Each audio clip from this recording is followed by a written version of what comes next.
The movie that I chose to watch for this project was called What Happened to Monday.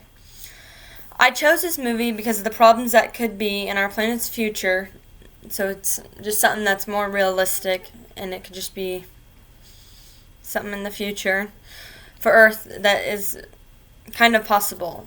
In this movie, the problem starts out as economic issues, having a large population, so population control, and global warming in the beginning. So this is basically Earth in the future. I think it's like 2070 or so. So that is why I chose it. It was because it's the more realistic, and it's just something that could actually potentially happen. So from these issues that I just said, the economic issues, population control, and global warming, stems the central conflict for this film, where you have an economy that couldn't keep up with the undoings of the planet from global warming and economic disaster. This brought the scientists to create crops that were genetically modified to increase yield, as the world was looking for new ways to keep the human population afloat, as everything else was dying off. So with these genetically modified crops, this led to a surge in the births of multiples, such as the twins and this one lady, the main character's moms, had 7 infants at once. So the global population just went poof. So this led to a huge population growth in a short amount of time. So, unable to keep up, a woman named Kamen stepped up in the government and proposed a plan to put a one-child law into effect, as everything around the world was crumbling, which was kind of bad. So, with her in the government, they advised that they would put a one-child law into effect immediately, and so you'd have basically one child, and if you had siblings, then they would be frozen and put into a cryosleep to be woken up when the population would drop sometime. So,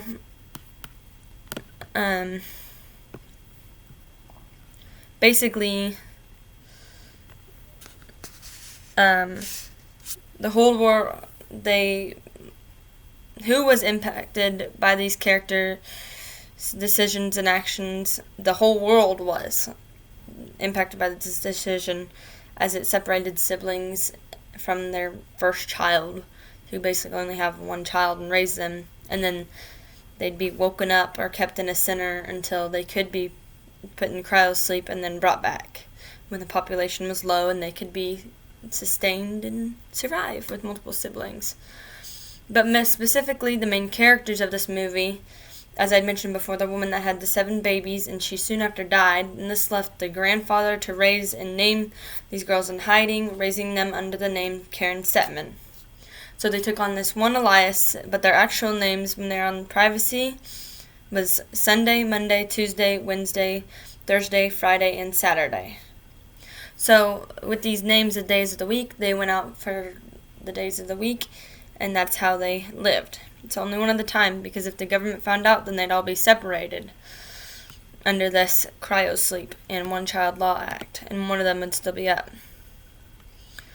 So soon after this, they'd all learn that this cryosleep was the government under direction of Kamen was actually burning these siblings in a cremation machine instead of saving them, essentially killing millions of siblings and innocent children and people. So then, by the end of the movie, there's only 2 remaining siblings because they were eventually found out. So they would look for a way to survive and end up showing the whole world the true colors of the government and putting Kamen in her place. So the main characters were impacted by this a lot of only one child, because the mom bears 7 baby girls in secret. If any, they had to, so with them being 7 in one household, they had to be secretive about it instead of being found out. So this affected them in a way that They had to eat sparingly to avoid anybody finding out that there was more than one Karen Setman. So basically, under one thing, they found a rat and they ate that from the marketplace. Because if you buy 7 rats for 7 people, that's a little suspicious in a poor place. So, and they'd also gone out one day a week also on the day of their name. So Monday, Tuesday, Wednesday. You know how it works. And they had to have the same alias. And they would all do the same thing. They had to recount what happened that day so they could continue the charade. So,